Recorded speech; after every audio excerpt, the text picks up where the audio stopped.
So thank you everyone for joining this session today. This is our first fireside chat that we are presenting from Alumni Association. And we have a very special guest, special to me, and a very special guest, Rahul Singh. We went to IMD together, and Rahul Singh is a banker, thinker, writer, speaker, mentor, talker, a lot of things in one person. And as you would have also seen from the bio that we had circulated, but I'll also give a brief of what he's up to right now.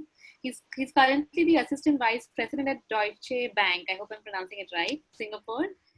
And he's a banker by the day, writer by the night. He serves as the Principal Corporate Advisory Group for IIM Udaipur and is the Academic Council Board member of Jaipuria Institute of Management. He's also the initiator of interesting portal called Gyanology, which has the objective of democratizing wisdom. His book, You Know the Glory, Not the Story, 25 Journeys Towards Ikigai is scheduled to be released in the Q3 of 2020. He also is an engineer.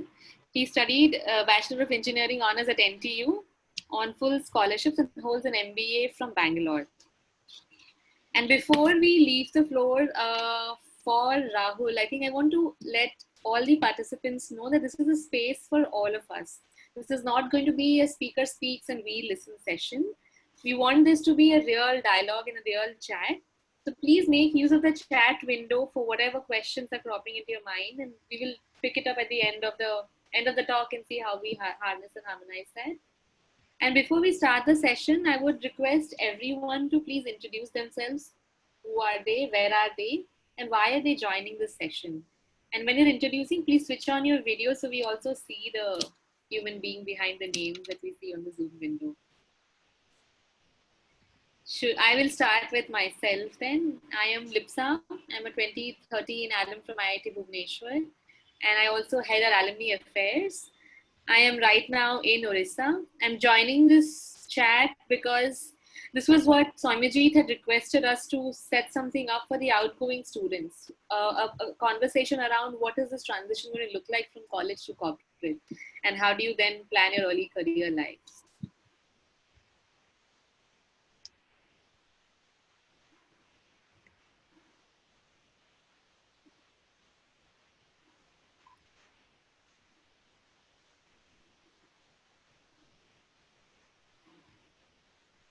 Hello everyone, I'm Shamjit Ghosh. I'm a recent graduate from IIT Bhubaneswar from Electronics and Communication Engineering domain. I have joined Marvell Semiconductors recently as a design engineer, and I'm joining this session to get a bit of insight about what to expect and how to plan out the early steps of our career ahead. So, thanks.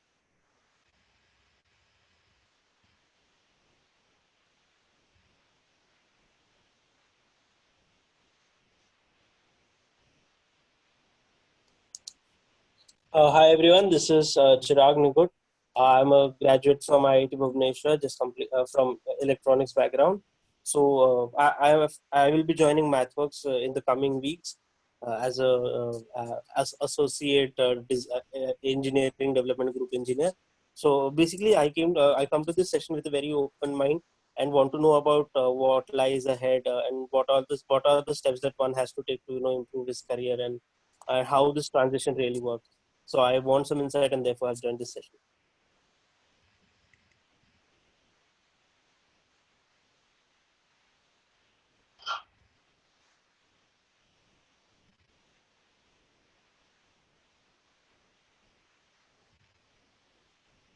Adi, can you go next? I'm just going to be calling names in the order that it appears on my screen.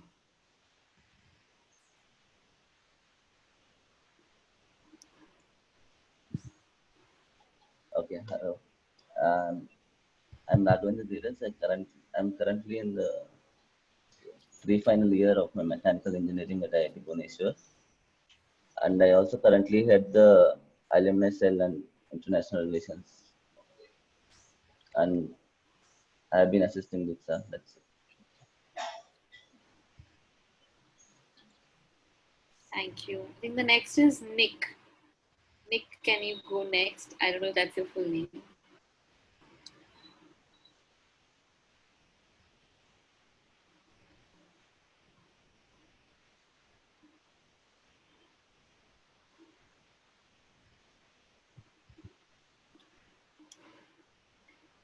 Okay, I think we're not getting a response from there. Sanjogta, can you go next?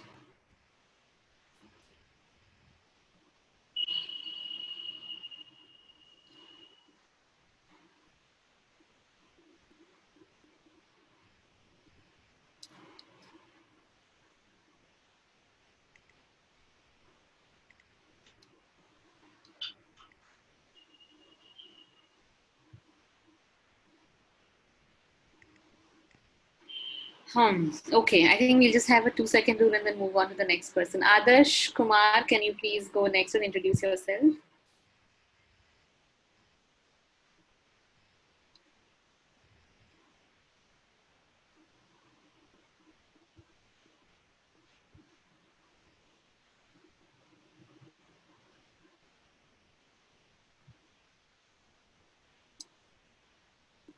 Litsa, can we wait a couple of minutes so people can join back or something? Okay, we want to wait because more people are joining now. I mean, people have joined, actually left, maybe they're joining again. Oh, okay. Okay, then we will just like move on and see who's available and have them talk. Ayush Sharma, Ayush, can you please go next? Yes. Hello, everyone. I'm Ayush Sharma. I'm a recent graduate in electrical engineering. For now, I'm in Varanasi, Uttar Pradesh, and I'll be joining Tiger Analytics in 2 months. I've joined this chat because this topic is really interesting, and I really wanted to learn about how we can transition from academic life to industrial life. So I think I'll get something to learn from this topic, this chat. Thank you. Thank you, Ayush. Swagat, can you go next? Hello, I'm Swagat. I'm from electrical engineering. I have joined Gojek like on July 1st. So I was really interested in this topic because I aspire to do MBA someday, and that's it. Thank you, Swagat. Bharat, can you go next?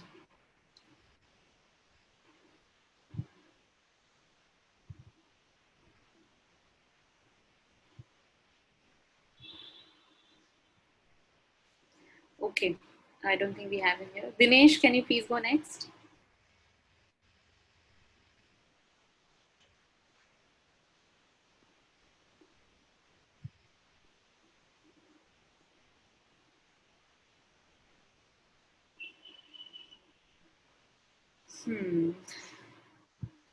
Parth, can you please go next?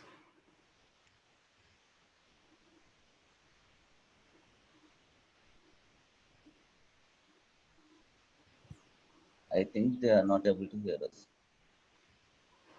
They're not able to hear me.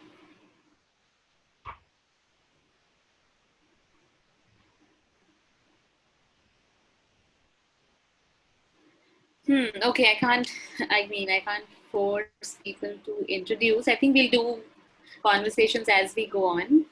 So Rahul, the floor is yours now. Thank you, Litsa. I hope I'm audible. Yes, we loud and clear. Thank you so much for that lovely introduction. You called me many a writer, speaker, banker, and I don't know how many are.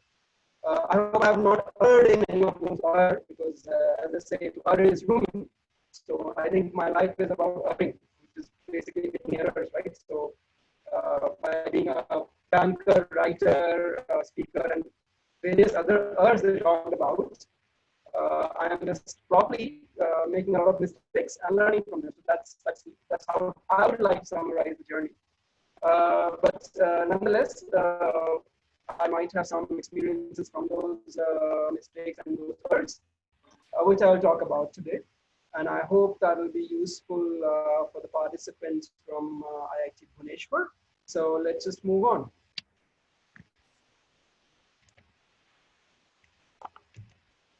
Okay, so topic of my talk today is cash, because I know that you people are graduating soon or have graduated. And this is the question which is in the heart and in the mind of everyone who's graduating. I think this is the most pertinent question, the most anchoring question which bothers people when they graduate. So everybody in the room loves cash. Can I hear yes or no? Yes, definitely. Is there anybody who doesn't love cash?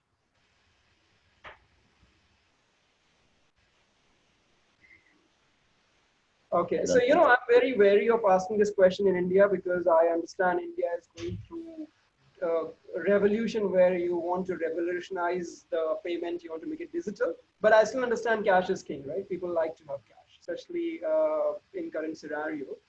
So the topic of my talk is cash, and cash is stands for C stands for career, S stands for salary, and X stands for happiness. And we talk about this topic because I think that we're talking about cash, which stands for career, salary, and happiness. I will be able to address at least some questions that are in your mind that bother you, that make you get up in the middle of night, that make you uneasy. So let's start that. So the first question that probably Rahul, I think your voice is cracking. Can we do something about it? Yeah, let me just come closer. Is it better now? Yeah, much better now. Yeah. Okay. So as I was saying that this idea of salary, this bothers graduates a lot. The number one question they have in their mind is how much money I'm going to get, right? And people have various ideas about it. But if you ask somebody, how much money do you really want? If I were to give you a lottery ticket today, or if I were to give you a blank check, what money would you put into it? So can I have some answers? What money would you put into it? So if I give you a blank check, or if you were to win a lottery ticket today, what number would you write there?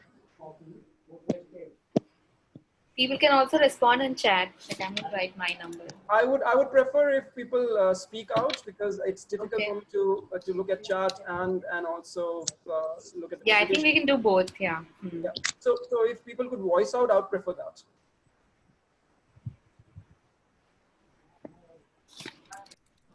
So somebody has a number in mind, how much money they think they need if they were given a blank check.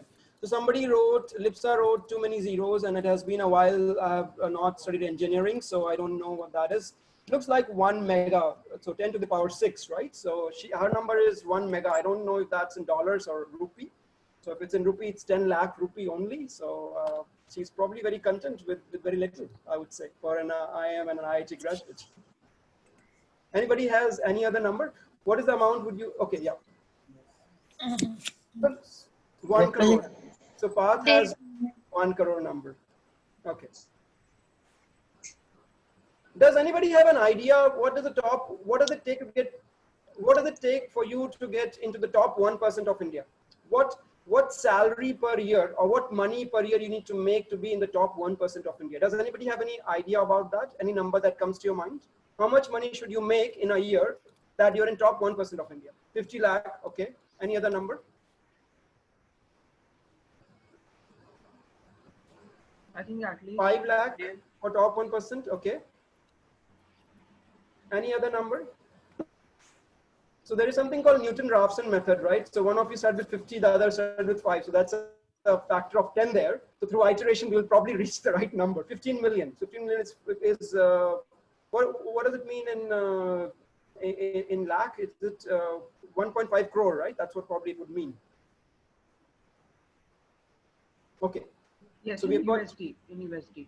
15 million USD a year. Okay, that's quite a big number, I would say. So we have been coming with all sorts of answers, and we'll have to come to some kind of consensus. So normally when I do this talk in IIMs, it's usually a 90-minute talk.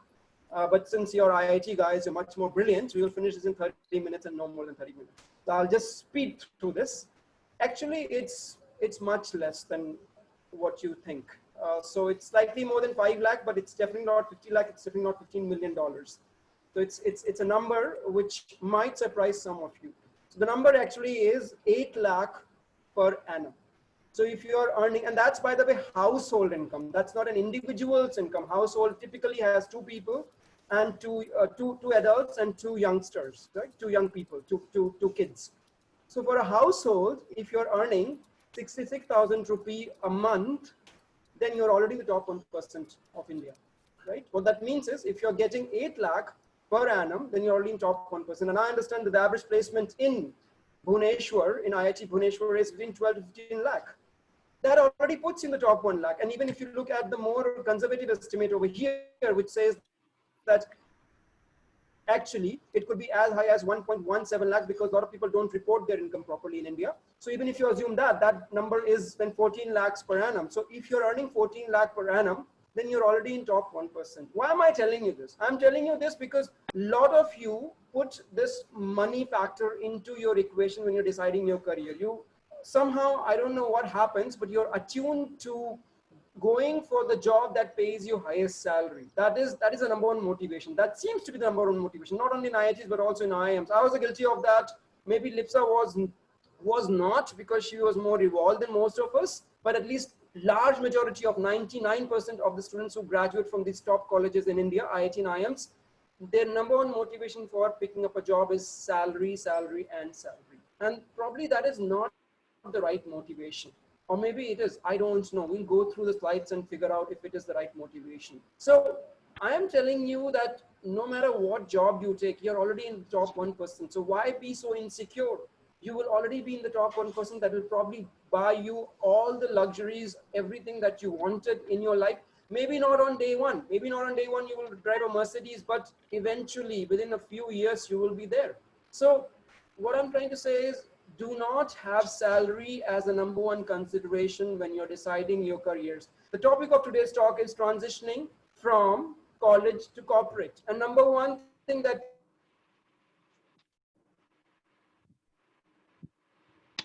change when you're going from college to corporate is, at college you're paying money to be doing something of meaning throughout the day, whereas when you go to work, somebody else is paying you, and that is the number one shift. A lot of people are not able to cope with it. A lot of people don't know what to do with that money. So that is why I'm talking about salary today. Okay, now let me tell you another thing. There is also a misconception about middle class in India. Actually, when we say middle class, we are not in the middle. The middle class in India actually is the top 1% or top 10% of India. So people who like to call themselves middle class are actually the elitist in India. And most of you who have gone to the IIT system are not middle class, but you would like to call yourself middle class, which is such a misnomer. You're not middle class. You are actually the top 1% of India. And that's the message I would drive here. And I've said that over and over again. But nonetheless, since this is IIT gathering, we'll talk about this number. So as I've said here, if you are able to see me online right now, that means you have an internet connection. That means you're already not the middle class. That is a reality. That is a reality which we like to ignore for reasons which are many, which are too many for me to list over here. But the idea I'm trying to drive you is that by the virtue of the fact that you are in this congregation, by the virtue of the fact that you're listening to me, by the virtue of the fact that you went to IIT, you are in the top 1%, not just intellectually. Intellectually, you know that you're in top 1% having gone through the JEE system or having gone through the toughest examination that is there out in the world, one of the toughest, if not the toughest. So you know intellectually you are there, but I'm telling you financially also you are there. So stop worrying about money. That's my number one message to you. So if you stop worrying about money, what should you worry about? So we'll go into that slightly later. But before that, I want to ask you a question. Is rich or broke money, or is it something else? Who's going to answer that? Yeah, I think it's more of your expectations. How are you prepared to take risks, handle yourself in a financial condition? That's about all, I think. Okay. Anybody else has a different opinion on that? I think it's more of a mindset thing, the rich or broke mindset, the way we think. Okay, that's great. It's actually mindset. Rich or broke is not money. It's your mindset. It's your state of mind. Because you see, you could start very rich. You could start as Anil Ambani. And if your mindset is not right, you will be able to squander that money in no time. Right? So rich and poor is a mindset, what you do with the resources that you have, rather than how much money you have in your bank account right now. That is just instantaneous. You're just beginning your journey, right? So that's not the end point. At this point in life, rich or broke is not how much money you have in your bank balance. Rich or broke right now is your mindset. That is the most important asset that you have right now. So that's the other message I want to drive, right? Now let's talk about salary, right? We can't come to a IIT and not talk about salary. This is what gets reported in your placement. This is what your uncles and aunties and parents want to listen, right? Mere becho ko itte lakh ka package mila, right? That becomes the headline. So in the next few minutes, I'm going to talk about how you can maximize your salary. How can you, if the only thing that you're trying to do out of your IIT is to get the highest paid job, I'm going to tell you exactly how to do it. What makes me qualified enough to do that? I actually had the highest paid internship from IIM Bangalore. I unfortunately did not graduate with a job from IIM Bangalore because I came to IIM from Singapore and I went back to Singapore. IITs and IIMs guarantee you a job, but not the job, right? I wanted the job in a specific sector, in a specific job function, in a specific location. That was not available at IIM, so I left IIM without a job. It took me 4 months to find a job in Singapore, which probably might not have been in the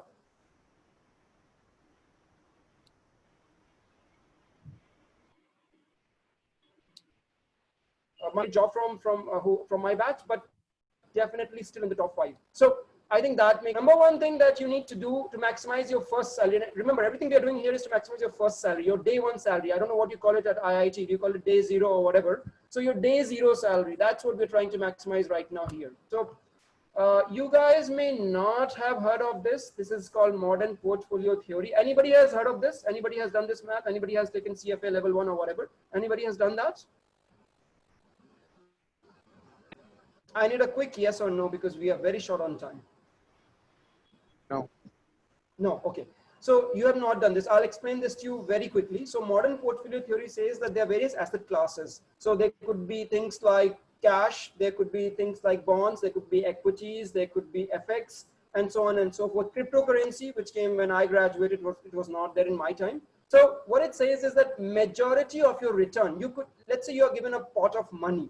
So when you're putting this pot of money into various assets, into bonds, into equities, into FX, into so many other things, majority of your return will come actually from which asset you put your money in, rather than individual companies in those assets. What does it mean is, let's say you have $100, right? If you take that $100, $50 of that, if you put in equity, and let's say 25 in fixed income and 25 in FX, then majority of your return is decided how you're splitting this across asset classes. Very little of that is actually coming from which of the equities you pick. So it doesn't matter whether you pick a Coke or a Pepsi, that's less of an importance, but it's more important whether you're putting that money in equity or in bond. That is determining your return to a much greater degree. Other way of saying this is, do not put all your eggs in one basket. So if you're putting everything in, let's say, equities, right, which can tank, especially in this COVID-19 time, they can all go down, right? So the idea is about diversification. Now, that's a very MBA way of just saying the same thing. Now, I have also tried to translate that into engineering, right? So I understand some of you are electrical engineers. I like to call it EEE, which is electrical and electronics engineering. I myself am a EEE graduate. Largely, I studied in the EEE school. My degree is in photonics, which is in electronics, you're manipulating electrons. In photonics, you're manipulating photons. So my undergrad is in photonics. So what am I saying here? So let's talk about resistors, right? So, you know, there are various substances. There is periodic table, which has got 108 or 110 elements. I don't know what is the latest because it always keeps adding. All of them are segregated into different categories. Some are good conductors, some are bad conductors, some are medium conductors, some are semiconductors, and then there are superconductors, right? So let's say if I were to mix various materials, right? Then I take one from semiconductor, I take one from one material from let's say conductor and one from non-conductor, and I mix it up. I mix it up very nicely. Then the average conductivity of that whole set will be an average of this. That's all modern portfolio says. What will not matter, or what will matter to a lesser extent, is how within each of these different kind of conductors, whether in semiconductor you're picking up silicon or carbon, or in conductor whether you're picking copper or gold, that is determining your overall conductivity to a lesser degree. What is determining it to a greater degree is whether you are having a greater proportion of metals or a fewer proportion of metal. Within those metals, how much of gold you have, how much of silver you have, how much of copper you have will matter. It will cause a delta, but not that much of a delta. Okay, I'm just trying to make it simple for you. Now the question is, why is Rahul Singh telling you all this? You thought that Rahul Singh is going to talk about salary. Now I'm going to now superimpose that concept about overall resistance into salary. So what happens is, when you're looking at salary, think of yourself as a money bag, or think of yourself as as an element, or no, rather think of yourself as a money bag, and you need to be allocated. So you could allocate yourself to consulting, you could allocate yourself to electrical engineering, you could allocate yourself to IT, you could allocate yourself petroleum engineering, and many other engineering that are out there, and many other job functions that are out there. So every job that you do, every job function that you're doing, every job function, which is electrical engineering or petroleum engineering or management or consulting, I'm calling, okay, I'm just coming closer. I think you can't hear me. So I'm calling all these different kind of asset classes or things or categories with different kind of resistivity. So some are semiconductors, some are superconductors, some are conductors, right? So what I'm trying to say is that when you're picking these conductors, superconductors, or non-conductors, majority of your salary comes from which one you pick. Okay, so if the current is flowing, the current is your salary, the current is flowing, majority of it is coming from whether you're picking a metal or a non-metal. That's what I'm trying to say. So if you pick up, let's say, electrical engineering versus if you pick up these will pay different salaries, right? So you might be the best electrical engineer, or let's take some example of Lipsa. Lipsa is a teacher. She might be the best teacher, but she will only be paid the average salary which teachers get. She is not going to be paid the average salary that you get as an engineer, as an electrical engineer, is going to be very different from the average salary that you get when you are a teacher, right? So she might be the best teacher, but at least on day one, on day zero, her salary will be determined by what the average of that industry is. That's my number one message to you.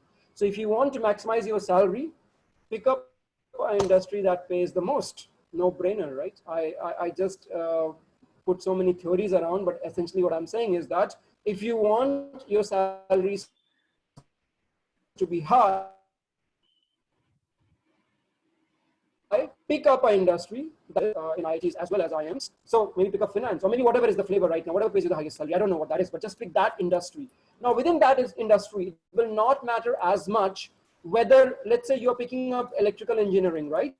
It will not matter as much whether you go to Sony or you go to Philips. There will be slight differences, but that will not be a massive difference. That's what I'm trying to tell you. As opposed to, let's say, the same you goes to a school to teach versus you going to LG, then the salary will be very different. But within the same industry block, it will be largely similar. Now, this is from the company's point of view, when you're picking up companies. Now, the company is also picking you, right? You are picking a company, the company is also picking you. Now, most of you might believe that actually, this is what happens in IITs, right, at placements, that you don't pick a job picks you. That's a reality, right? You largely have very little control over what you can pick. It's essentially a job picking you rather than you picking a job. But from a company's point of view, let's say I am LG. If I am hiring 2 people, and I will assume that all of you have equal skill sets, slight differences here and there, but by and large the same kind of training you have had in IIT. So if I'm, let's say, picking Somajit or I'm picking Jevesh, and I have a certain job profile in mind, I am largely going to pay them the same salary. It doesn't matter how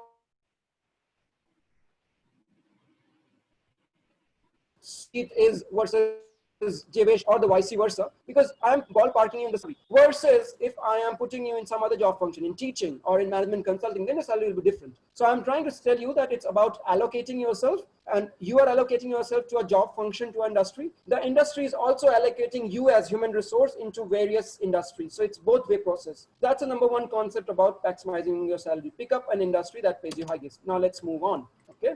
Now let's fine tune this. Default probability or fail probability. Those of you who have done structural engineering, mechanical engineering, electrical engineering, all of that has a fail probability. So this is an illusion which I'm going to talk to you about. So you see this ship is sinking, but people over here are thinking, oh, we are so much up in the sky, we are not sinking. Now this can happen to you in terms of salary as well. How can that happen? So what happens is that an industry that is sinking, that is going to go default, that is going to fail, might actually pay you more, Why? It sounds counterintuitive. How can an industry that is sinking pay you more? Think of an industry which is sinking, like travel industry. like making you the general manager of Kodak India, which publishes those reels which are no longer used. These kind of industries will ironically pay you more. Why? Because unless they pay you more, you will not join them. Only when they pay you more, you will join them. In finance, we call this junk bond theory. So junk bond is a bond which is going to default, which may not pay you back your principal. So in order for me to buy you that, in order for me to entice you to buy that bond, I need to raise the coupon. And the coupon that you pay in life is called salary. That's from the MBA point of view. Now, let me explain the same concept from the engineering point of view. Those of you who are mechanical engineer and those of you who are not mechanical engineer probably also have done this in your physics. So this is a force. I'm applying this force. This force is going to cause acceleration on this mass, but there is something else going to happen. There is going to be a friction here. So I'm going to apply the force. Force minus the friction is going to give me the acceleration, right? So this is the equation. So let's translate that. What does that mean in terms of salary? The force that you're applying is called salary, okay? And the friction that is being applied is actually the resistance, is actually something that is inhibiting you. I'll explain that slightly later in a different context as well. And there is happiness. So what is happening over there is that you all have inertia. You all have a natural inertia. You may have different inhibitions, different resistance to different kind of jobs. So if you are let's say there is a job that probably is sinking. That's what I'm trying to say. If a job is sinking, then just assume that the friction there is higher. Versus a job that is not sinking, then it's smooth. It's smooth because your life trajectory, your salary is kind of smooth there. You kind of know what salary you're going to get next. But if you're going to an industry that's sinking, you don't know when that friction will actually wear you out. So what I'm trying to say here is that the force that is being applied, the salary that is being paid to you is being paid to you against. That's why there is a minus here, against the friction, against the resistance that job offers, okay? Against the fail probability, against the default probability of that job. And then that leads you, the difference of these two leads to an acceleration. That acceleration I'm calling happiness or satisfaction. Now, if you look at the acceleration equation, F divided by M is minus mu G. So you would think that just by increase, if there is a greater mass in that thing, by mass I mean the inertia, that is something that is inhibiting you from taking that job. If there is a greater mass, then you have to increase the force. So if there is a greater mass, then I need to also increase the salary for you to be willing to produce the same acceleration. Acceleration, remember over here, is the satisfaction. For you to have the same satisfaction from a job that is going to default, I need to pay you higher salary. That's what I'm trying to say here. Now let me translate. So two things here we have discussed so far. Number one, if you want to get the highest paid job, then pick up an industry that pays the highest. No brainer. Within that industry, pick up a job, pick up a company that is actually going to fail. Because if that company is going to fail, then on day zero, because everybody knows they're going to fail, because the friction there is so high, in other words, they are actually going to pay you more. You might find this ironical, but this is actually what happens. People who are going to fail will pay you higher salary so that somebody of your talent actually takes that job. Remember, everything we are doing over here is for day zero job, okay? Let me move on. Sharpe ratio. Sharpe ratio says that for every incremental risk, for every extra risk, I'm going to compensate you more. For example, if you look at airlines, if you look at an aeroplane, somebody who is a pilot and somebody who is an air hostess, they're both flying the same plane, but they're not taking the same risk. One mistake from the pilot can actually sink the plane, and with that sink not only his life, but 300 people at the back of the plane, right? Including that air hostess, including that flight attendant, right? So if you take more risk in any job, if you take more risk, a pilot takes more risk. You are entrusted with more responsibility.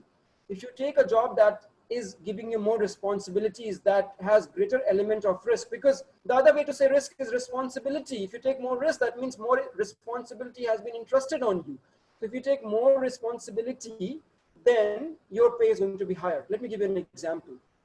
Let's say if you are, let me give you a petroleum engineering example or petrochemical engineering example. There is something called upstream, downstream, and midstream. So if you're upstream. Upstream is when you're right on this oil rig, which can catch fire anytime. Then upstream people always get paid more than downstream people. Downstream is the petrol pump. So if you're managing a petrol pump, or if you're looking as an engineer, if you're managing the consistency of the petrol that is coming there, you will never be paid as much as the petroleum engineering guy. That's why globally, petroleum engineering actually pays the highest. And it's somewhere up there with computer engineering, depending on the country. At least in the US, petroleum engineering pays more than electrical engineering, more than computer engineering. Maybe in India it's slightly different because petroleum engineering is slightly nascent, slightly reduced in India because we don't have as much petrochemical engineering in India as other countries, right? So what I'm trying to tell you is that, let me just summarize. So what I'm saying is, if you want to maximize your day zero salary, pick up industry that pays you more. Within that industry, find a company that is going to sink, and within that sinking company, find a job function that requires greater risk. If you do all this, you'll maximize your salary. Now the question is, should you be doing that? And normally I'm very interactive on this, but I will just say you should not be doing that. Reason why you should not be doing that is because your purpose in life is not to maximize your salary. Your purpose in your life is to maximize your happiness. That is the purpose of it. The purpose of life is not to maximize salary. Even if you maximize salary, there will be a point when you will break down, and you don't want to be in that breakdown. It might sound whatever I'm saying may not sound like obvious right now, may not be something that you can relate to it. But trust me, 5 years down the line, you will realize that salary is not the number one deciding factor in your happiness. Yes, you need a basic level of salary, but just that basic level. That's all that is there. Okay, CV versus eulogy. What that means is that very often we are busy looking in front. We are trying to add lines after lines after lines in our resume. We are looking forward. But sometimes in life, it's important to look into that rear view mirror to see where you're headed. So what does that mean? And I'm going to rush through all these slides now. So there was a nurse in England who did this study. She actually talked to people who were on the deathbed. These were people who are going to die in few days. So she asked them about the number one regrets of their life. Now these people said that, I wish I had the courage to live the life true to myself. They said, I wish I hadn't worked so hard. They said, I wish I had the courage to express my feelings. I wish I had stayed in touch with my friends. I wish I had let myself be happier. None of them talked about salary. You see, the number one regret of somebody who is dying is not salary, right? So what am I trying to say here? I'm trying to say here that do not look at salary. Salary is not important, especially for you, for your level when you're already in the top 1%. What is important is happiness. Don't have these 5 regrets, right? And why am I talking about rear view mirror example? Imagine if today were your last day, and it can happen, right? It can happen. A tsunami can come, an earthquake can come, a fire can catch wherever you are. If today were your last day, and there is this dialogue in this movie, right? I forgot the name of the movie. I think it's Zindagi Na Milegi Dobara, where it says, where this lady, her name is, I think Katrina Kaif, she talks to this guy, Hrithik Roshan, and she is asking her, Hrithik says, okay, ऐसा करूँगा और 40 पे retire हो जाऊँगा. Then she says, तुम्हें कैसे पता कि तुम 40 तक जियोगे? That's my question to you. If you were to drop dead today, will you call your life a success? Will you be happy with your life? If not, then change it right now. Change right now. Do look at your life backwards. What do you want to be remembered for? And I'll give you an example here. There was a guy, Alfred Nobel, who invented dynamite. And one day his brother died, but people thought that it is Alfred Nobel who died. And what did a newspaper write about that? A newspaper wrote in his eulogy or obituary, which is basically what you write about people when they are dead. It wrote, the merchant of death is dead. How many of you would like to be remembered that way? I think none of you, right? So what that guy did is, within his own lifetime, he wanted to be remembered for something else. So what did he do? He set up a prize, which we now call Nobel Prize, to actually be given for something which people have done for the betterment of the humanity and not for the destruction of humanity by inventing dynamites. That guy managed to change what he's remembered for within his own lifetime, right? Because he could see his death, because he could see what people are talking about at the moment of his death or when they believe that he died. I'm saying the same thing to you. Do not wait when you're 50 or 60. If you want to be a singer, if you want to be a dancer, if you want to be a writer, you may be wanting to be whatever, do it right now. The only time that you can do is right now. You do not know how long you'll live, right? Like my father used to tell me that you can be whatever you want, but be an engineer first. That's a very wrong advice to give. I mean, be an engineer first when? When I'm 50? Do I have time to do, sorry, be a writer when I'm 50? That's not the time to change myself, right? That's too late already, okay? So that's the second point I want to talk about. The first point I talked about is salary, why you should not be maximizing it. Second point I talked about is look at your life in terms of what you want to be, what you want to be remembered from. Look at it more backward. This is called reverse engineering, right? Figure out where you want to be and reverse engineer. Not look in front, not knowing where you are going. That's not the right way to look at it. Okay, last point is happiness. So happiness is equal to adrenaline minus desire. Usually I will ask people to interpret this equation because it's in mathematics, and I think mathematics is the most precise language known to mankind. If I show this equation to somebody in France versus Ethiopia, they will come with the same interpretation versus if I wrote a sentence. But I will explain what this means. And there is a YouTube link there, which I don't have time to play, but you can play at your own leisure. So what it means is that your happiness depends on whatever you desire, basically whatever you attain versus whatever you desired. So I will give you an example. If you desired, let's say, a 15 lakh package from IIT Bhubaneswar, and if you got 12 lakh only, 12 minus 15 is -3. That -3 will cause you to be unhappy, okay? Similarly, if you desired 15 lakh, but you got 20 lakh, that 20 minus 15, which is equal to 5 plus 5, is going to make you happy.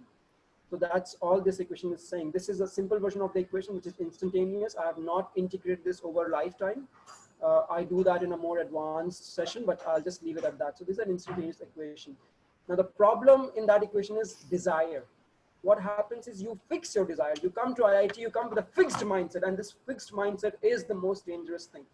You come with a fixed mindset कि 15 लाख का package मिल जाएगा, 2 साल में girlfriend हो जाएगी, Mercedes हो जाएगी, फिर ये हो जाएगा, फिर वो हो जाएगा, फिर वो हो जाएगा. Problem is life doesn't work like that. You can't fix your desires and then work backwards, because you can't control what happens. Can you control your GPA? Can you control that? Could you control your class 12 percentage? Maybe you wrote a very nice essay in English. Maybe you wrote, maybe you're very well prepared for an exam, but then that day you had diarrhea. You felt sick. Can you control all that? N number of things go into controlling what the result comes out. So stop worrying about the result. The only thing you can actually focus on is your effort. That's why I tell people that you should be effort driven and not result driven. I've seen so many resumes where people say I'm result driven. I don't even know what that means, because the result is not something you can control. The only thing you can control is your effort. How much effort you can put into something. Just be sincere about your effort. And then whatever result comes out of it, comes out of it. Don't worry about it. Have a purpose, work towards that purpose, and work towards that purpose with 100% sincerity, because you could get a result in fluke. You could get that 20 lakh job just because you were lucky that day, but that 20 lakh or that GPA of 9 will not make you happy if you know that although you had a GPA of 9, but within you did not have the knowledge. Somehow you just cracked the exam, but you don't have the knowledge. So be effort driven, be an honest person, be honest to yourself before you are honest to others. That's the point. And with that, I'll just end. And whose car are you driving? The same thing, that drive your car. This is your life. This is, now you're transitioning. You're going from college to corporate. Until now, your teachers, your parents, your well-wishers, your neighbors, your uncles, your aunties, maybe your girlfriends, maybe your boyfriends were telling you what to do. They said, okay, go to an IIT, finish your class 12 with 90%, get a good job, and life is set. This is now your life. This is #1 challenge to you. This is the #1 risk and #1 opportunity to you. From now on, nobody can tell you what to do. It's your life now. You have to drive this car. This is your car. This is your life. You have to drive it with your passion, right? The fuel that you're putting there in your life is your passion. If you are driving this car, if it's somebody else's car, very soon you will run out of fuel, right? Okay, so that's the point. Drive your car, your own car. Don't drive somebody else's car. A lot of people in the world are driving somebody else's car. A lot of people in the world are not working towards their own passion. They're actually helping someone else drive their car and making them rich. A lot of us do that, right? drive your own car, be passionate about what you do. That's my question, that's my thing. Again, I say this, schools and colleges make you literate, they don't make you educated. Education is what you make out of your life. So right now, IITs and every other education you have had has just made you literate. Literate for you to make sense of your life, and that sense is actually education. Okay, Ikigai, this is something I'll talk about slightly later. And I think I'll leave you with this thought. Try not to be a man of success, but rather try to be a man of value, right? This is the thought I want to leave you with. And this is something in Three Idiots also they say, right? Kabil bano, kamyab mat bano. Kabil banne ki koshish karo. Kabil bano. That's my message to you. And Lipsa is smiling. I think I've well short my time. I've tried to keep it under 20 minutes, but I'm sorry. But let's just wrap it up at that. So I'm happy to take questions from you, Lipsa, now. Thank you, Rahul. That was an amazing session. I think the way you put us into conflict about wanting cash and then maximizing salary and then telling that's not what we need to do, I think that turnaround was really, really beautiful. And the kind of abstraction of physics that you have done to kind of drive home the point, that's something that I am personally taking for myself. So here's a question that I have, Rahul, that I understand while we need to be driving our own car, while we need to be following our passion and figuring out things that way, all of us are graduating with a burden of a brand, right? That we are IITians, so whatever that means. There's a societal expectation, there's a peer expectation of it. What would your advice be in navigating that burden and, kind of unburdening ourselves? Yeah, so that's a very good question. And that's why I talk about this car, right? So most of you, in fact, 99% of you, unlike if you're 1% Lipsa, you would be driving somebody else's car. What does it mean by somebody else's car? It's what the society wants you to be. It's what other people expect you to do because you have this baggage of brand on you. It is very rarely what you want to do. In fact, you don't even know what you want to do. That's the number one problem. And when I do this as a workshop, then I go through that, the why, the what, and the how of life. We don't have time for this. But essentially, what I'm trying to say here is that this baggage of brand should be rather liberating to you rather than captivating. You already have this safety net. Think of it like a safety net and not like a burden on your shoulder. Think of something that, if you're a trapeze artist, it's something that will prevent you from falling your face down and breaking your jaw. That's a safety net. You already have a degree from IIT. How much low can you go? You can't go below 12 lakh. That's your basic minimum. That's already done, right? So stop thinking, stop being so harsh on yourself. Stop trying to prove to everybody else. Stop trying to prove to others that this is my GPA, this is how much salary I get, this is my bank balance. Prove to yourself. That is what I would say. So the brand that you're talking about here, Lipsa, should be liberating and not captivating. I hope that answers you. That does. We'll remember that brand should be liberating and not captivating. My next question is on how beautifully you have networked into your ecosystem, and that's something you strongly believe in, that having human connections and then pursuing potential through that. So can you give us some practical advice on how do we find mentors early in our career life?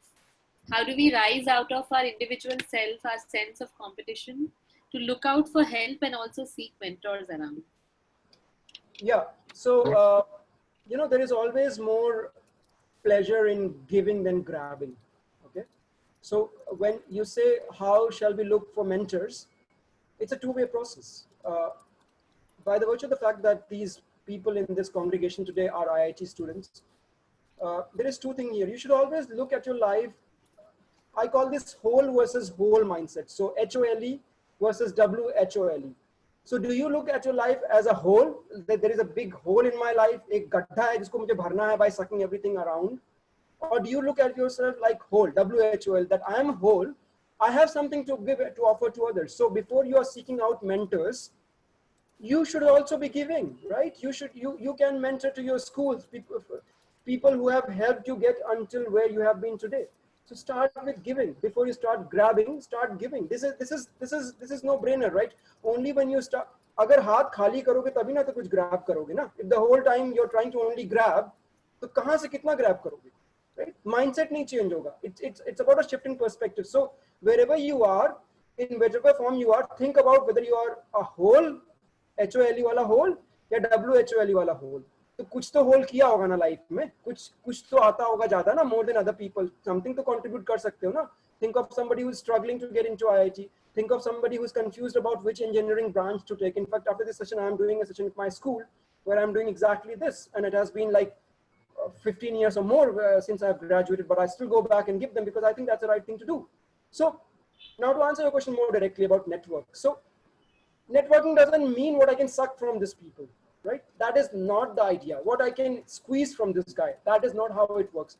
When you're networking with person, always put yourself in the shoes of the other person. What is it that you can do for that guy, right?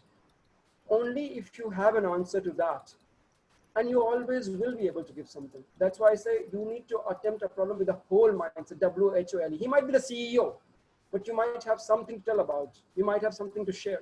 So think about what you can do. You might be able to connect him. You might be able to do something for him. So don't just think about what you can extract. That's networking doesn't mean trying to extract everything that you can. It means networking. That's what's called a network, right? It's not one-way flow. It's not a valve. It's network, right? Again, I can go on and on about this, but I know you have many more questions, so I will stop here. Yeah. So you have 24 hours and I have 24 hours and all of us have 24 hours. Where do you get the time to do it all? Okay, yeah, this is something which a lot of people ask me, that how am I so many errors that you mentioned, and I always joke that. In fact, I just created that error joke in the beginning of this session. So this is the thing. Life is not linear, and life is not just one frame in a movie. And a lot of time, multiple movies are going on at the same time, right? You're juggling multiple roles. You could be a student, you could be a brother, you could be a nephew, a niece, and so many other things. So at all time, everything that you do needs to be, and I've repeated this so many times, needs to be driven by your passion. So not coming back to your question about time. So there are a few things I do and a few things I don't do. So number one, I delegate, okay? So I have a helper who can cook food better than I can do, right? And it's nutritious, it's healthy.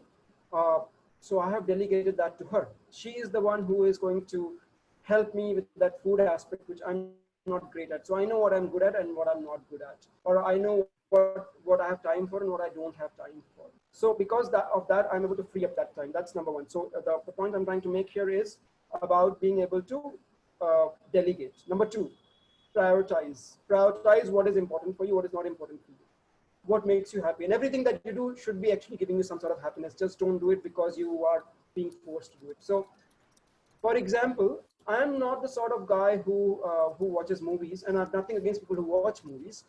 I'm not the sort of guy who likes to drink and party. I can have a conversation. I go to bars, but I go to bars not for drinking but for having conversations. So and I don't drive. I actually take trains to work, public transport. So because I'm taking public transport, because I don't watch movies, I also don't listen to music, but it's just my personal thing. And I don't do all this not because I'm trying to force this on me, just because I don't enjoy those things. I watch a lot of documentaries. I watch a lot of YouTube documentaries and other Netflix documentaries and so on and so forth, but I don't watch movies. I also ironically don't read books. But I make up for that by reading Wikipedia. So I've read like, I think 5 to 6% of Wikipedia by now. But I have only read, actually I've confessed this many times, I've only read 3 books in my entire life. So so I know so it's part of discrimination, what you want to do and what you don't want to do. That's what I'm calling prioritization as well. So decide what you want to do and what you don't want to do. And then focus on doing those things that you want to do, right? In a year, I watch 3 movies, and the way I do it, and I only watch Bollywood because I culturally don't relate to Hollywood movies. The way I would do is I will, around December when I'm taking my annual leave, I'll Google for the previous year, the top Bollywood movies for 2019. That's what I will Google this year. I'll look at the plots. I'll pick up the 3 movies that I think make sense to me, and that's what I would watch if they are available on YouTube, by the way.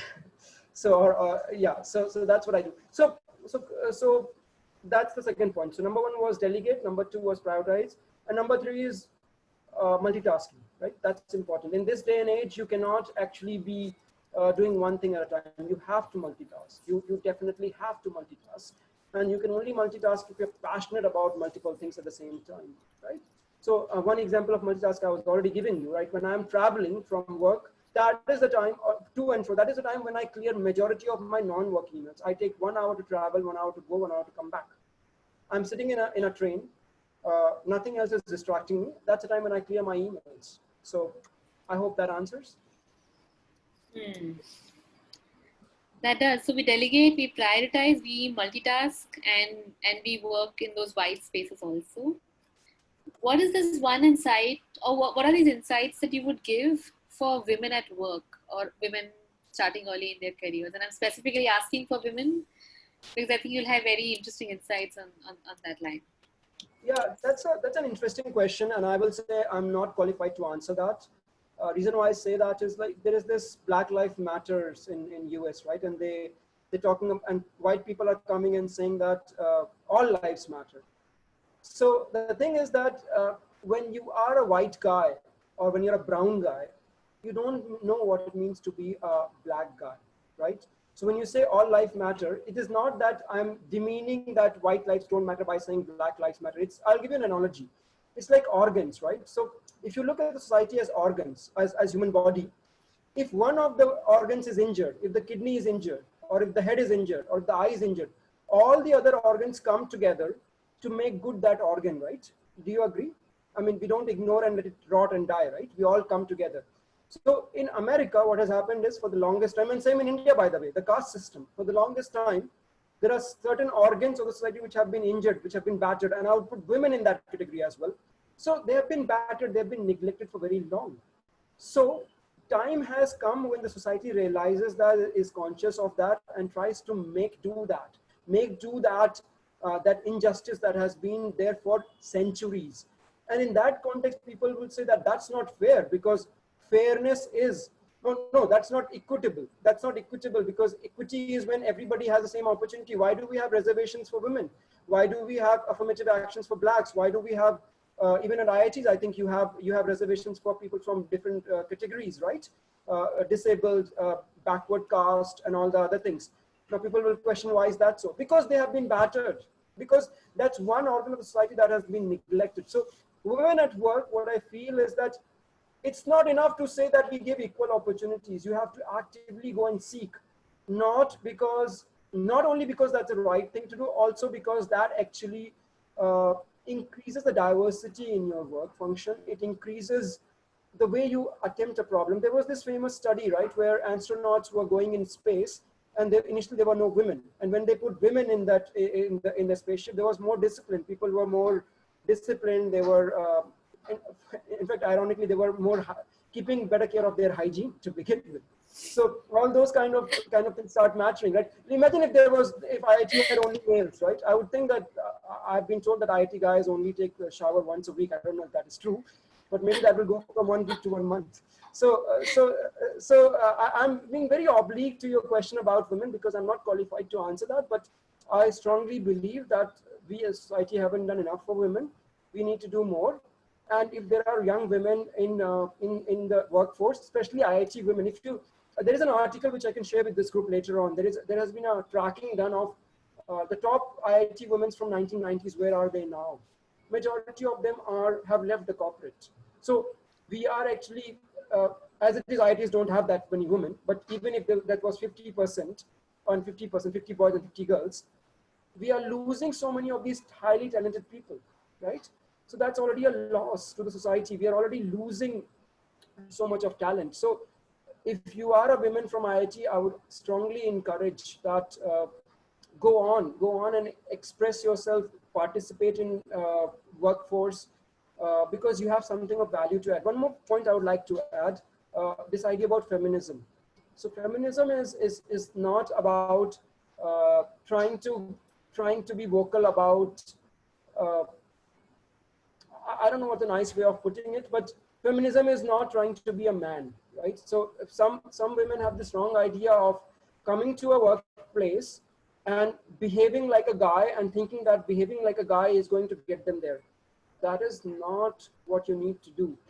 You need to be comfortable in your own shoes. There is a value to being a woman. There is certain aspects that you bring. There is certain you look at COVID-19, look at the countries which have been most successful in taming COVID-19, whether it's Germany or New Zealand, or many other countries that I don't know the names of, maybe Finland. I think Finland also has a women leader. And look at countries which don't have women leader, which have been more successful, because there is an element of compassion there. That comes naturally to women. Women are also better at EQ. They can gauge what is going on in a person's mind much better. Men are not, right? So what I'm trying to say is that if you're a woman at workplace, if you're a woman at IIT, don't try to be, and I know IIT has this derogatory term, right? Non-male, and that's also very bad thing to say. I mean, you should probably sensitize students at IIT to not to use that term. That's very demeaning, I think. So, long answer to your question, oblique answers to your question, but I tried to answer as best as I could. I think I'll do something with the study that you're talking about, and we'll see what to do about it. The study of tracking IIT women and how they've fallen through the cracks of whatever system that we have right now. The last question, and I think the slide is also adequate for it. Can you explain Ikigai to us? And this will be my last question. We'll open it to the audience after that. Sure. So Ikigai is something that I talk about a lot. In fact, my book is coming in a few months, which is also about Ikigai. Some of you might have read the book on Ikigai, which is essentially a Japanese concept. Now that book explains the concept, but doesn't tell you how you will actually put that in your life. So that part is missing in that book. So, but before that, let me just explain what Ikigai is. So Ikigai, if you see, there are various circles, right? So there are things which you're good at, there are things that you love, there are things that the world needs, and there are things that you can get paid for. So intersection of all these, and I know this is an engineering congregation, so you would understand this, produces different kind of things. For example, if you're doing something that you're good at and something that you love, then that's your passion. If you're doing something that you love and something that the world needs, then that's a mission. And I have a video here in the link, which you can see later, because we'll share the slides. So what is Ikigai? So I have made it very simple. What I'm saying is that, and that simple is the sentence which is at the bottom of the slide. Ikigai is finding your passion. First of all, find your passion, what you really want to do. Within that passion, use your skills. You all have some skills. Use your skills to solve for a world problem. And the last phrase is very important, such that you get paid for it. I'll give you an example what that means. Let's say that you're really passionate about singing. Okay, let's say you think about that. You think that. You also think that you have a skill in singing. You think you have a skill in singing.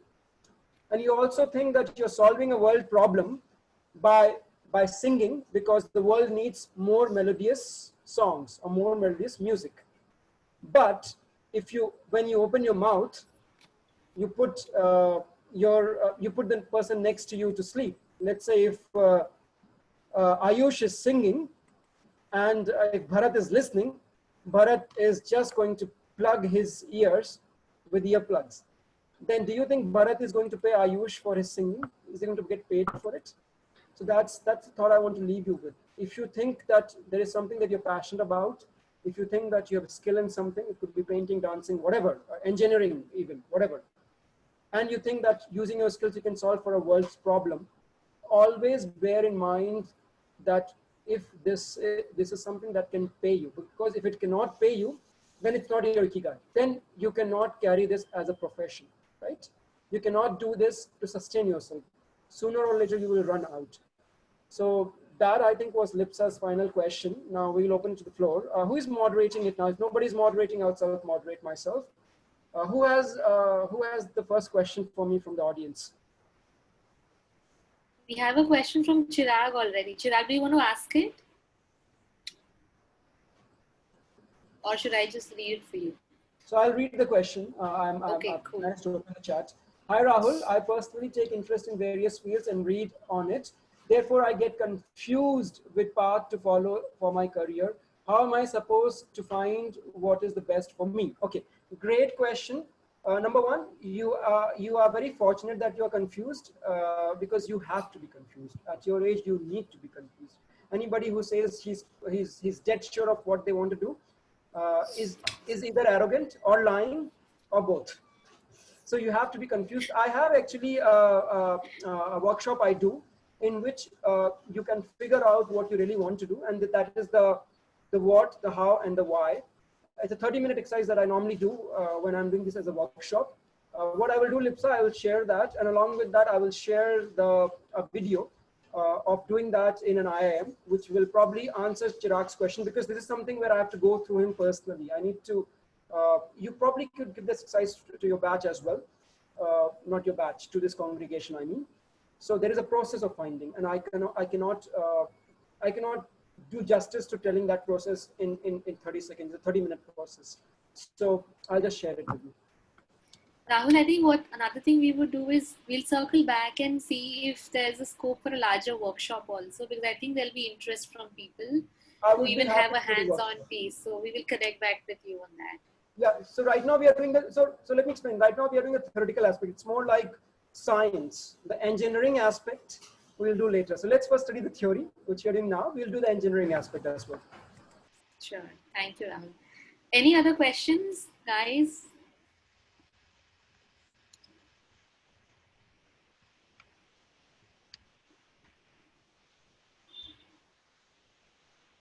So somebody says, I want to ask one question. Hello, am I audible? Yeah, you're audible. Yeah, hi Rahul. My name is Deepak. I want to ask you one question. Like from my childhood, or I can say from my after my 10th, I'm going with the flow. My parents told me to do JEE. I did it. Then they asked for a job, or like, I don't know if I want to do a job or not, but I actually have to go and join it. And I'm just going with the flow. I don't know by what, till how much time I want to do the job, or what will I do in future. I really don't know. So just want to ask you, have you ever faced in your life where you don't know what you're doing, and is it like how to get out of it? Like I want to get out of it, and I want to do something which is my passion, but I feel that this is not the right time because of certain reasons. So have you ever faced such situation in your life, and if so, then how you cope? And if you didn't, then what might be a possible scenario in future if you see? Sure. So you were cracking. So whatever I got of a question, I'll try to answer that. But before that, Harjeet Kaur has written in the chat, Rahul, excellent. I can see a man very well versed with Gita. Excellent. So actually, you are right. I actually teach a course on Gita, which is Prelude to Gita in 10 sessions. And this is something which I do from an engineer's or a scientist's perspective. So if I had to rename that course, I would actually call it Bhagavad Gita for engineers and scientists. So I take a lot of examples in physics. So early on in my life, I haven't touched that aspect, but I actually wanted to be a theoretical physicist. For some reason, I became a banker. That's my profession right now. So that also links me to the question that the gentleman was asking. I didn't catch his name, but because the voice was cracking. So he says, I've always been going with the flow. And my parents told me to go do JEE. I did that. My parents told me to get a job. I'm doing it. Something of that nature. He was saying, if I heard it correctly. Now, this is the problem. Whose flow? Is it your flow or somebody else's flow? Is it your flow or somebody is pushing you into that flow? Is it your wave that you're riding, or is that wave is somebody who's blowing the wind from behind, and that wave is coming, right? Is it intrinsic or is it extrinsic? So that's something you need to figure out. Yes, I have been in your situation. I've been in a situation where I didn't know what I wanted to do. In fact, I used to be the butt of jokes in my undergrad. So even at IIM, I used to be joke. They used to call me, what is that guy, Ranchhod Das, right? Who goes in all kind of classes. So I did not know what I used to go in all classes, whether I am registered for it or not. So when I was studying electrical engineering or photonics, and I used to sit in mechanical engineering classes where they used to talk about Navier-Stokes, and they used to talk about thermodynamics, and they used to talk about fluid mechanics. I remember that was the toughest thing. And there used to be people who used to come and ask me about fluid mechanics. And for the longest time, they thought I was a mechanical engineering student. And they were asking me, so have you prepared for the exam? I said, but I'm not taking the exam. I'm an electrical engineering student. So they didn't know that. So, and not just that, I have also started in law classes, in economics classes.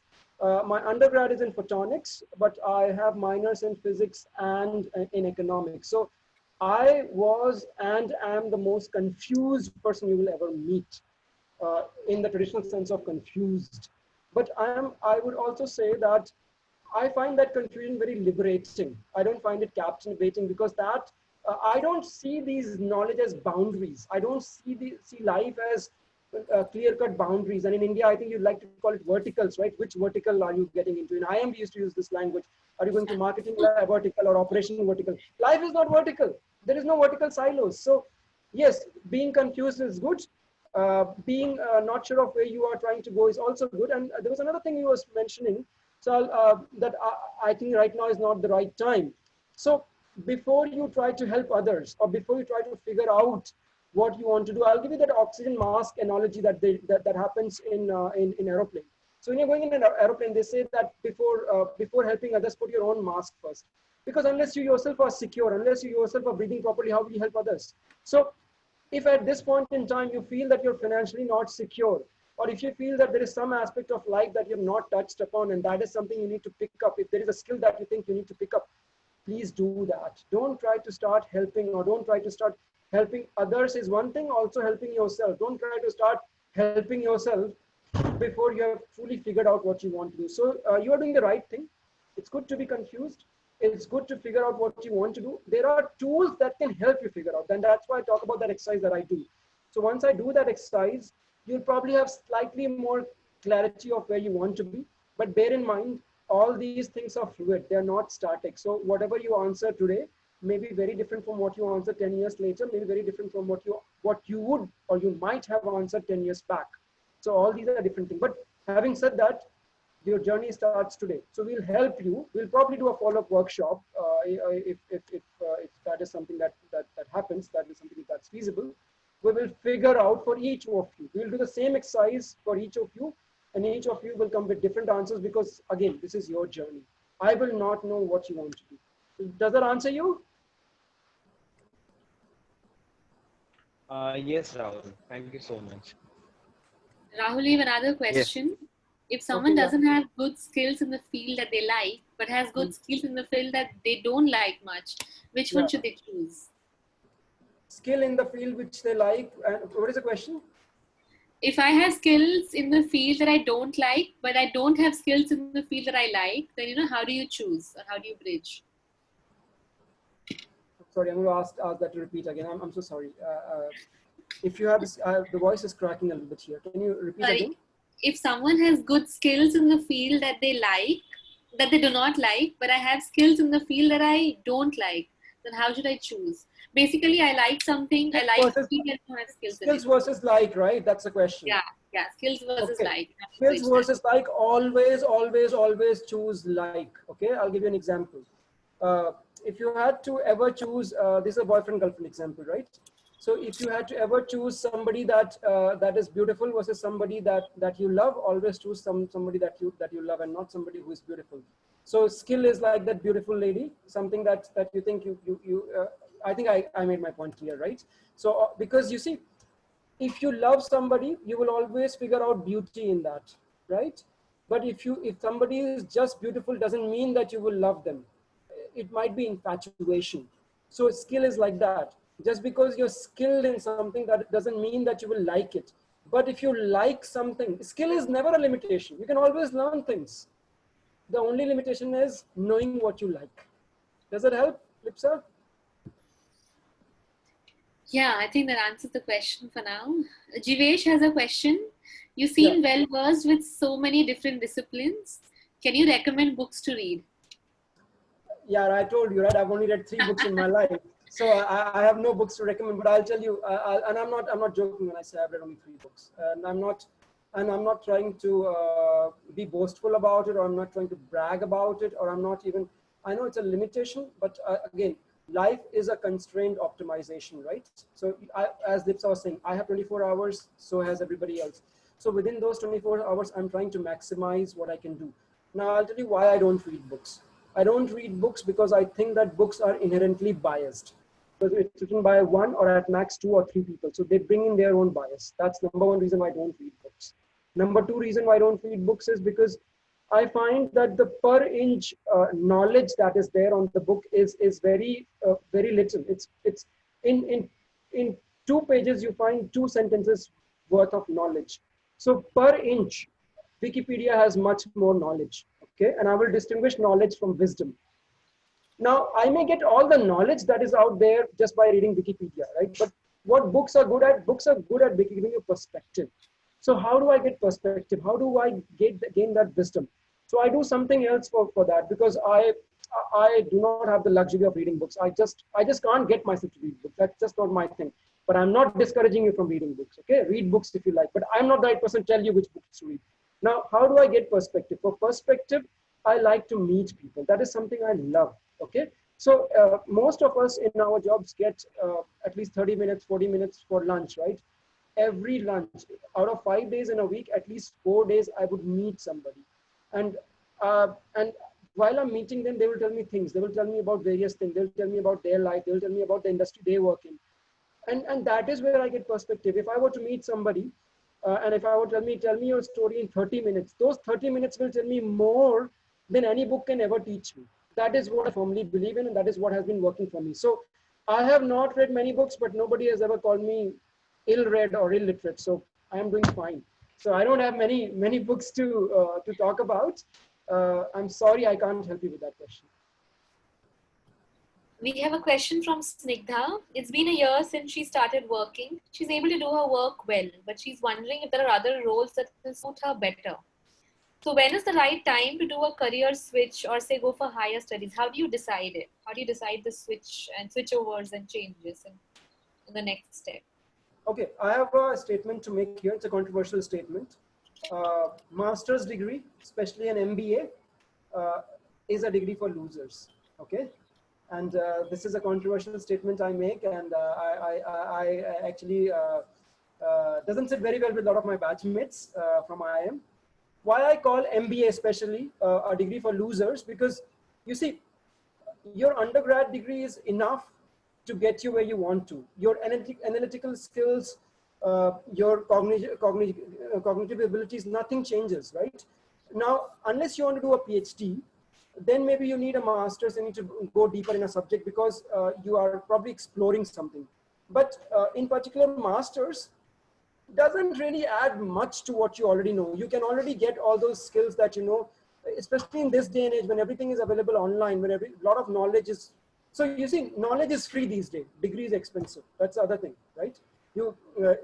Any topic you want, whether it's AI, ML, which I don't know much about, but if I want to, I could learn it. I could do Coursera or whatever. So to decide whether you want to do MS or MBA, that's totally your call. What do you want to do it for?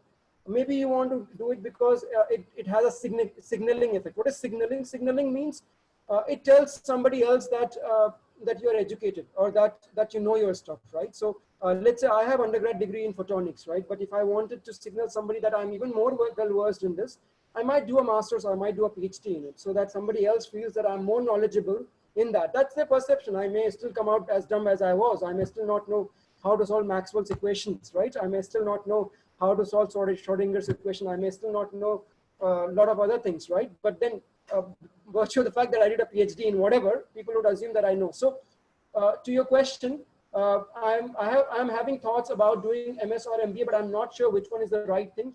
MBA and MS is very different. MS is more specialized. You are specializing in a certain thing.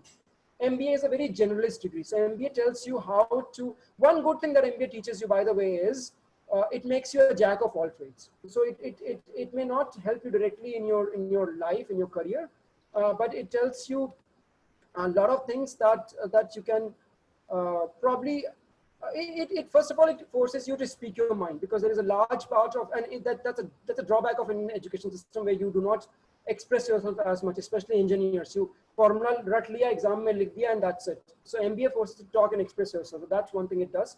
Also, I would say that whatever degrees you do, whether you do engineering or you do masters, these all train you to be CEOs. They teach you enough to be a CEO of a company, but Unfortunately, when you start in life, you start as janitor, right at the bottom, right? That's where you start.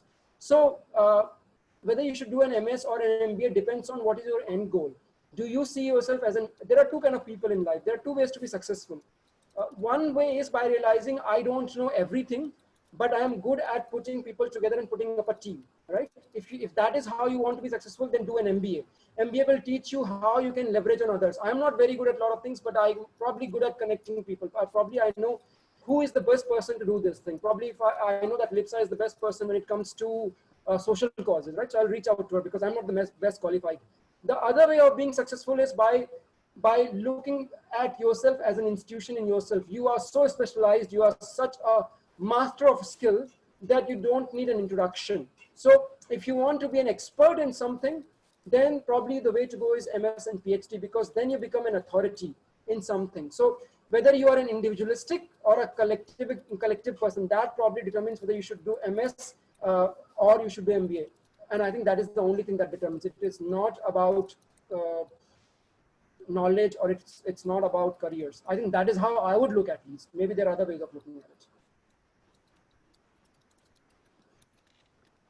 Thank you, Rahul. I think that was a very, my biggest takeaway is how your mindset determines what you want to pursue, individualistic versus collective skill. We have a question from Aditya. After listening to you, I have a motivation to change my life, but I'm also worried that tomorrow I may lose my motivation. How do I keep motivating myself? Yes, that's a very good question. So you know what happens is that people go to these motivational speakers, or they go to the spiritual guru, and they especially motivational speaker, right? They make you stop, jump, do this, and you come off all powered up, and then next that motivation lasts how many days? 1 day, 2 day, 1 week, and gone. Okay, why? Because again, the same thing, intrinsic versus extrinsic. Is it that you are motivated from within, or is it that you're motivated from outside? So when you go to these, when you are motivated, when you say I'm motivated to change my life, are you motivated because I'm telling you, or are you motivated because you have figured out yourself? So the idea is to figure out yourself. Like, you know, this Michelangelo, what he talks about, that somebody asked him, you made a beautiful sculpture from a stone. So he says, no, I just removed the bits which were not important from the stone. Do you get it? So what he's saying is that the sculpture or the murti was already inside the stone. I just helped to remove the parts which were not needed. So that is what I'm trying to tell you. Whether you are trying to, that murti, that thing that you want to be, that motivation that you're looking for, it has to be coming from you, because only you have to fuel this.